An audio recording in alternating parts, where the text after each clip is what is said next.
The Sam Altman and OpenAI drama has kept Silicon Valley and the global tech industry on their toes since their public fallout last weekend.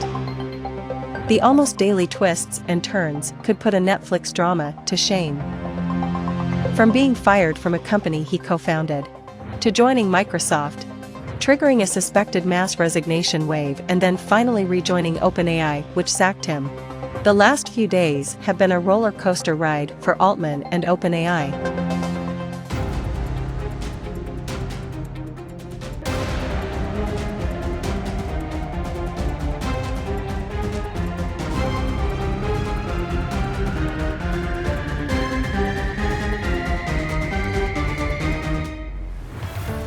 Sam Altman, one of the most influential figures in the fast-growing generative artificial intelligence or AI space, was fired from his position as the CEO of leading artificial intelligence firm OpenAI on November 17 and is now being reinstated in the company in a stunning reversal.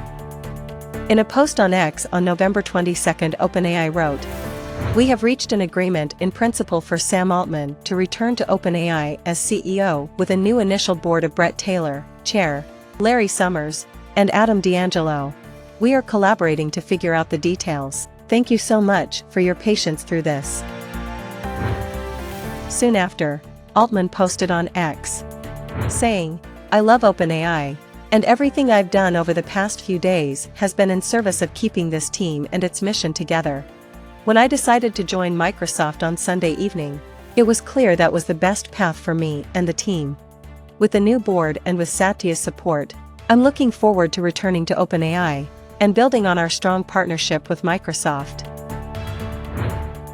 The sudden ouster and reinstatement of Altman by the board members of the firm led some tech observers to openly compare it to when Steve Jobs was forced out of Apple in 1985 before his reinstatement in 1997.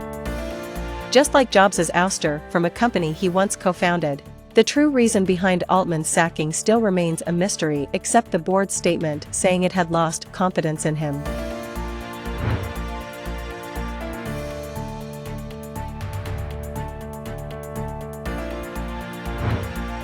On November 18, OpenAI announced leadership transition with the departure of Altman. The move was so surprising and significant that it caused an immediate stir in the world of AI and among the investors who back it. In a letter, the company's board accused him of not being consistently candid in his communications with the board, hindering its ability to exercise its responsibilities. The board, however, did not specify what he is alleged to have not been candid about. But whatever the board was so alarmed about has perhaps been overtaken by the global reaction to its decision, as it decided to reinstate Altman and even overhaul the board. A day later, Altman posted a picture on X, formerly known as Twitter, holding a guest ID pass and wrote, "First and last time I ever wear one of these." 2 days after his sacking, reports suggested that Altman is set to return as the boss. Later, a report by the New York Times, which cited a memo issued by the OpenAI board to employees on the night of November 19, stated that Altman would not be returning to his job, and Emmett Shear, the co-founder of video streaming site Twitch, would replace Mira Murati, who was appointed as interim chief executive of OpenAI after Altman's sacking.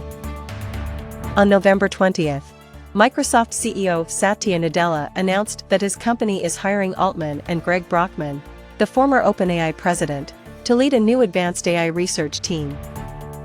Soon after Nadella's announcement, several OpenAI employees took to X with a post saying OpenAI is nothing without its people, including Mira Murati, to which Altman responded with a heart emoji, leading observers to see it as a sign of what's coming for OpenAI: mass resignations. His ousting sparked an outpouring of support from Silicon Valley bosses, including former Google chief executive Eric Schmidt, who called Altman a hero and said that he had changed our collective world forever.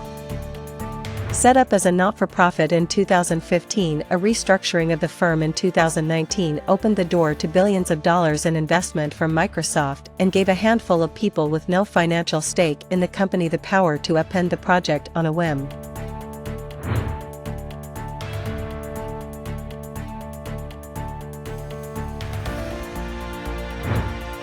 Under Altman's leadership, OpenAI has become synonymous with artificial intelligence.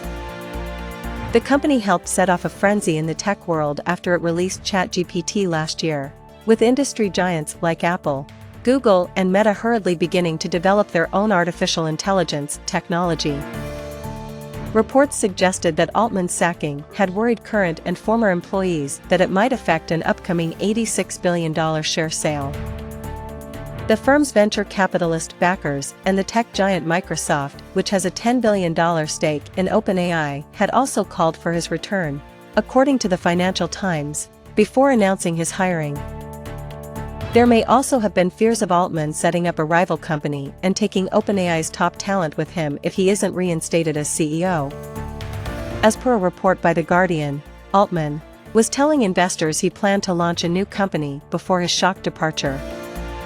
The new company was described as still in development on November 18, and many more employees could have exited OpenAI to join the new venture, as per The Guardian.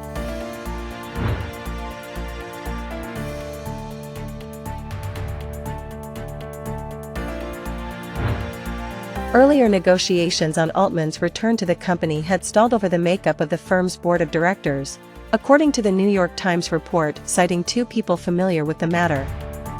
So, the first order of business post-Altman's return would be a change in the board, which has already been announced by OpenAI. Earlier, Dan Ives from investment firm Wedbush Securities had told BBC News that the board clearly overplayed their hands. I would almost call it a coup attempt, in terms of trying to get Altman out. But this is going to backfire. I would expect the board to be out in the next 24 hours and Altman to be back. He's the golden child of AI. That continues to be what Microsoft and other investors are focused on. The 38-year-old techie has been the face of OpenAI's rise, and more than that, Altman is seen by many as the face of the industry, which is battling internal divisions over AI safety. Earlier, Altman testified before a U.S. congressional hearing to discuss the opportunities and risks created by the new technology, and also appeared at the world's first AI safety summit in the UK at the beginning of November. But he simultaneously pushed OpenAI to develop more powerful models and launch new tools, such as an app store for users to build their own chatbots, and AI safety may take a back seat.